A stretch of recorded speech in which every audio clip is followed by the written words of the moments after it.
ನಮಸ್ಕಾರ ವೀಕ್ಷಕರೇ, ಇವತ್ತು ನಾನು ತೊಗೊಂಡು ಬಂದಿರೋ ರೆಸಿಪಿ ನವಣೆ ಬಿಸಿಬೇಳೆಬಾತ್. ನವಣೆಯಲ್ಲಿ ಬಿಸಿಬೇಳೆಬಾತ್ ಹೇಗೆ ಮಾಡೋದು ಅಂತ ತೋರಿಸ್ತಾ ಇದ್ದೀನಿ. ಇದೊಂದು ಹೆಲ್ದಿ ರೆಸಿಪಿ. ಮತ್ತು ಬಿಸಿಬೇಳೆಬಾತ್ ಪುಡಿ ಮಾಡ್ಕೊಳ್ಳೋದು ಹೇಗೆ ಅಂತ ಅದನ್ನು ಕೂಡ ತೋರಿಸ್ತಾ ಇದ್ದೀನಿ ನಾನಿವತ್ತು. ಇದೆರಡೂ ಯಾವ ರೀತಿ ಈಸಿ ಮೆಥಡಲ್ಲಿ ಮಾಡ್ಕೋಬೋದು ಅಂತ ತಿಳಿಸ್ಕೊಡ್ತೀನಿ ನಿಮಗೆ. ಮತ್ತು ಇದು ತುಂಬ ಟೇಸ್ಟಾಗೂ ಕೂಡ ಬರುತ್ತೆ. ಮೊದಲಿಗೆ 1 ಗ್ಲಾಸು ನಾನು ನವಣೆ ತೊಗೊಂಡಿದ್ದೀನಿ. ಅದನ್ನು ತೊಳೆದು 2 ಗಂಟೆ ಟೈಮ್ ನೆನೆಸಿದ್ದೆ. ಅದು ಚೆನ್ನಾಗಿ ನೆಂದಿದೆ ನೋಡಿ. ಈಗ ಮತ್ತೆ ಅದನ್ನು ತೊಳೆದು ಕುಕ್ಕರ್ಗೆ ಹಾಕ್ತಾಯಿದ್ದೀನಿ. ಈ ಥರ ನೆನೆಸ್ಕೊಳ್ಳೋದ್ರಿಂದ ಚೆನ್ನಾಗಿ ಬೇಯುತ್ತಿದ್ದು. ಮತ್ತು ಅದೇ ಗ್ಲಾಸಲ್ಲಿ ನವಣೆ ತೊಗೊಂಡಿದ್ನಲ್ಲ, ಅದೇ ಗ್ಲಾಸಲ್ಲಿ 3/4 ಗ್ಲಾಸು ಬೇಳೆ ಹಾಕ್ತಾಯಿದ್ದೀನಿ, ತೊಗರಿಬೇಳೆ. ಅದನ್ನು ಕೂಡ ತೊಳೆದು ಹಾಕ್ತಾಯಿದ್ದೀನಿ. ಅದ್ರ ಜೊತೆಗೆ ತೊಳೆದಿರೋ ಅಂಥ ತರಕಾರಿಗಳು ಬೀನ್ಸು, ಕ್ಯಾರೆಟು, ಗೆಡ್ಡೆಕೋಸು ಮತ್ತು ಅವರೆಕಾಯಿ ಇಷ್ಟು ಕೂಡ ಮಿಕ್ಸ್ ಮಾಡಿ ಹಾಕ್ತಾಯಿದ್ದೀನಿ.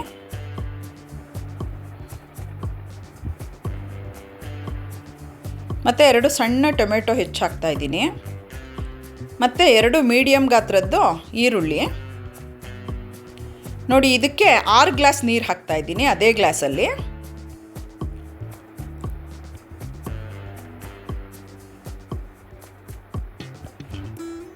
ಒಂದು ಸಾರಿ ಎಲ್ಲ ಚೆನ್ನಾಗಿ ತಿರುಗಿಸ್ಕೊತಾ ಇದ್ದೀನಿ. ಈಗ ಅದಕ್ಕೆ ಸ್ವಲ್ಪ ಎಣ್ಣೆ ಮತ್ತು ಅರಿಶಿನ ಹಾಕ್ತಾಯಿದ್ದೀನಿ.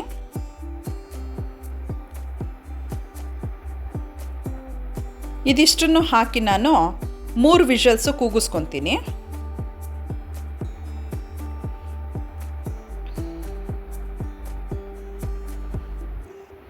ಈಗ ಬಿಸಿಬೇಳೆಬಾತ್ ಪೌಡ್ರು ಮಾಡ್ಕೊಳ್ಳೋದಕ್ಕೆ ಏನೇನು ಬೇಕು ಅಂತ ತೋರಿಸ್ತಾ ಇದ್ದೀನಿ ನೋಡಿ. ಅರ್ಧ ಪಾವು ನಾನು ಧನಿಯಾ ತೊಗೊಂಡಿದ್ದೀನಿ. ಮತ್ತು 1.5 ಟೇಬಲ್ ಸ್ಪೂನು ಕಡಲೆಬೇಳೆ, 1.5 ಟೇಬಲ್ ಸ್ಪೂನು ಉದ್ದಿನಬೇಳೆ, ಮತ್ತು 1 ಟೇಬಲ್ ಸ್ಪೂನು ಗಸಗಸೆ, ಮತ್ತು 1 ಟೀ ಸ್ಪೂನು ಜೀರಿಗೆ ತೊಗೊಂಡಿದ್ದೀನಿ. ಜೀರಿಗೆ ಸ್ವಲ್ಪ ಕಡಿಮೆ ಇರಬೇಕು. ಮತ್ತು ಜಾಯಿಕಾಯಿ ಒಂದು ಅರ್ಧ ತೊಗೊಂಡಿದ್ದೀನಿ, ಅರ್ಧದಷ್ಟು. ಅದನ್ನು ಕುಟ್ಕೊಂಡು ಹಾಕ್ಕೋಬೇಕು. ಮತ್ತು 1-2 ಏಲಕ್ಕಿ,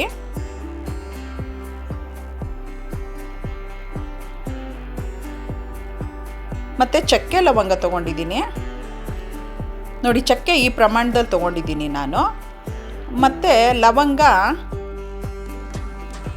ಟೀ ಸ್ಪೂನಲ್ಲಿ ಅರ್ಧ ಟೀ ಸ್ಪೂನ್ ತೊಗೊಂಡಿದ್ದೀನಿ.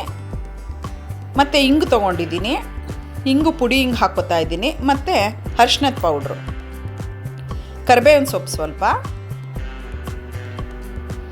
ಮತ್ತು ಮೆಣಸಿನ್ಕಾಯಿ 50 ಗ್ರಾಮು ಬ್ಯಾಡಗಿ ಮೆಣಸಿನ್ಕಾಯಿ ತೊಗೊಂಡಿದ್ದೀನಿ. ಅದರಲ್ಲಿ 25 ಗ್ರಾಮಷ್ಟು ಗುಂಟೂರು ಮೆಣಸಿನ್ಕಾಯಿ ಹಾಕ್ತಾಯಿದ್ದೀನಿ. ಖಾರ ಕಲರ್ ಎಲ್ಲ ಚೆನ್ನಾಗಿರುತ್ತೆ ಇದೆರಡು ಹಾಕಿದ್ರೆ ನೋಡಿ. ಇದೆಲ್ಲ ಹುರ್ಕೋಬೇಕೀಗ. ನಾವು ಫಸ್ಟ್ ಕಡಲೆಬೇಳೆ, ಉದ್ದಿನಬೇಳೆ ಹಾಕ್ಕೊಂಡು ಸ್ವಲ್ಪ ಕೆಂಪಗೆ ಆಗೋ ಥರ ಹುರ್ಕೋತೀನಿ. ಅದ್ರ ಜೊತೆಗೆ ಸ್ವಲ್ಪ ಮೆಂತ್ಯ ಹಾಕ್ತಾಯಿದ್ದೀನಿ ನಾನು. ಅದೆಲ್ಲ ಸ್ವಲ್ಪ ಕೆಂಪಗಾದ್ಮೇಲೆ ಧನಿಯಾ ಹಾಕ್ತಾಯಿದ್ದೀನಿ. ಚಕ್ಕೆ, ಲವಂಗ, ಜಾಯಿಕಾಯಿ, ಏಲಕ್ಕಿ, ಜೀರಿಗೆ ಇದಿಷ್ಟು ಹಾಕ್ಕೊಂಡು ಹುರ್ಕೋತಾ ಇದ್ದೀನಿ. ಇದು ಸ್ವಲ್ಪ ಚೆನ್ನಾಗಿ ಹುರ್ಕೋಬೇಕು ನೋಡಿ. ಬಣ್ಣ ಆ ಥರ ಆಗಿದೆ. ಅದಾದಮೇಲೆ ಗಸಗಸೆ ಹಾಕ್ತಾಯಿದ್ದೀನಿ, ಕರಿಬೇವು ಹಾಕ್ತಾಯಿದ್ದೀನಿ, ಮತ್ತು ಸ್ವಲ್ಪ ಅರಿಶಿನ, ಇಂಗು ಇಷ್ಟು ಹಾಕ್ಕೊಂಡು ಫೈನಲಾಗಿ ಹುರ್ಕೋತಾ ಇದ್ದೀನಿ ನೋಡಿ. ಇದಾಗಿದೆ. ಇದನ್ನು ಒಂದು ಪ್ಲೇಟ್ಗೆ ಹಾಕ್ತೀನಿ. ಅದು ತಣ್ಣಗಾಗಬೇಕು. ತಣ್ಣಗಾದ್ಮೇಲೆ ಮಿಕ್ಸಿಲಿ ಪುಡಿ ಮಾಡ್ಕೋಬೇಕು. ಅದ್ರ ಜೊತೆಗೆ ಈಗ ಮೆಣಸಿನ್ಕಾಯಿ 2 ಗರ್ಗರಿ ಆಗೋವರೆಗೂ ಹುರ್ಕೋಬೇಕು ನೋಡಿ. ಅದು ನಾವು ಮುಟ್ಟಿದಾಗ ಪುಡಿ ಆಗಬೇಕು, ಅಷ್ಟು ಹುರ್ಕೊಂಡ್ರೆ ಸಾಕು.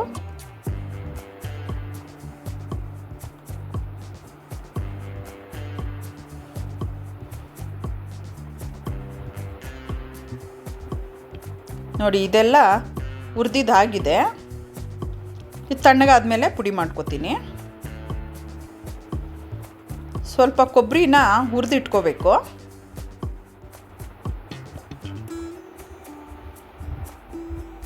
ನೋಡಿ ಈ ಥರ ಕೆಂಪಗಾಗೋವರೆಗೂ ಹುರ್ಕೋಬೇಕಿದು.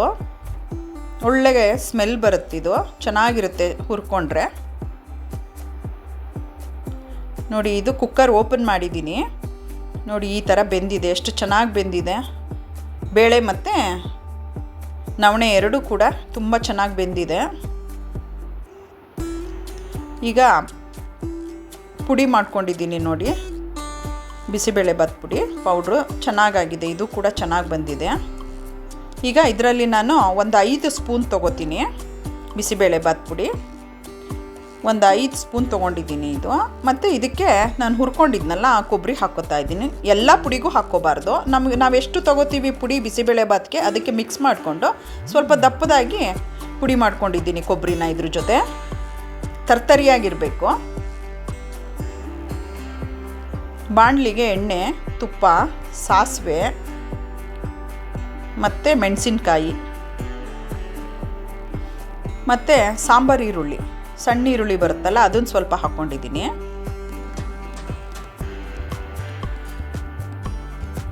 ಕರಿಬೇವಿನ ಸೊಪ್ಪು ಮತ್ತು ಕ್ಯಾಪ್ಸಿಕಮ್ ಹಾಕ್ಕೋತಾ ಇದ್ದೀನಿ ಸ್ವಲ್ಪ. ಹಿಂಗೆ ಹಾಕ್ಕೋತಾ ಇದ್ದೀನಿ.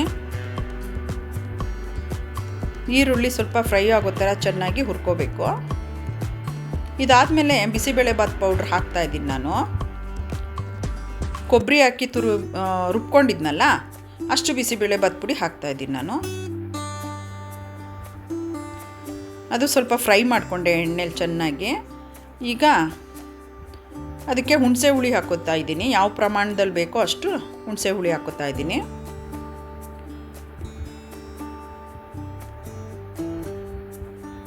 ಇದಕ್ಕೆ ಸ್ವಲ್ಪ ನೀರು ಹಾಕಿ ಕುದಿಯೋದಕ್ಕೆ ಬಿಡ್ತೀನಿ. ಈಗ ಸ್ವಲ್ಪ ಬೆಲ್ಲ ಹಾಕ್ಕೋತಾ ಇದ್ದೀನಿ ನಾನು.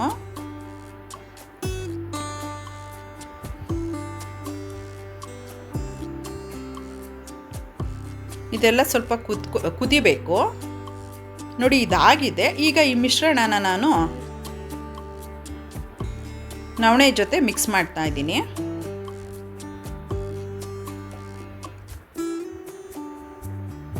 ಇದು ತುಂಬ ತೆಳ್ಳಗಾದರೂ ಚೆನ್ನಾಗಿರಲ್ಲ. ನೋಡಿ ನಾನು ಈ ಹದಕ್ಕೆ ಮಾಡ್ಕೊಂಡಿದ್ದೀನಿ. ನಿಮಗೇನಾದರೂ ಸ್ವಲ್ಪ ತೆಳು ಬೇಕು ಅಂದರೆ ಮಾಡ್ಕೊಳ್ಳಿ. ಇಷ್ಟು ಇದ್ದರೆ ತುಂಬ ಟೇಸ್ಟಾಗಿರುತ್ತೆ. ಈಗ ಬೌಲ್ಗೆ ಸರ್ವ್ ಮಾಡ್ಕೋತಾ ಇದ್ದೀನಿ ನಾನು. ನೋಡಿ ಎಷ್ಟು ಚೆನ್ನಾಗಿ ಬಂದಿದೆ. ಅದು ಟೇಸ್ಟಲ್ಲೂ ತುಂಬ ಚೆನ್ನಾಗಿ ಬಂದಿತ್ತು. ಅದಕ್ಕೆ ಸ್ವಲ್ಪ ಖಾರ ಬೂಂದಿ ಹಾಕ್ತಿದ್ದೀನಿ. ಇದು ಖಾರ ಬೂಂದಿ ಕಾಂಬಿನೇಷನ್ ಚೆನ್ನಾಗಿರುತ್ತೆ ಬಿಸಿಬೇಳೆಬಾತಿಗೆ. ನೋಡಿ ಇದು ಈ ಥರ ಆಗಿದೆ. ನೀವು ಮನೇಲಿ ರೆಸಿಪಿ ಮಾಡಿಕೊಂಡು ನನಗೆ ಕಮೆಂಟ್ ಮಾಡಿ ತಿಳಿಸಿ, ನನಗೆ ಎನ್ಕರೇಜ್ ಮಾಡಿ. ನನ್ನ ಚಾನಲ್ಗೆ ಸಬ್ಸ್ಕ್ರೈಬ್ ಆಗಿ, ಲೈಕ್ ಮಾಡಿ, ಶೇರ್ ಮಾಡಿ, ಬೆಲ್ ಐಕಾನ್ ಪ್ರೆಸ್ ಮಾಡಿ. Thank you.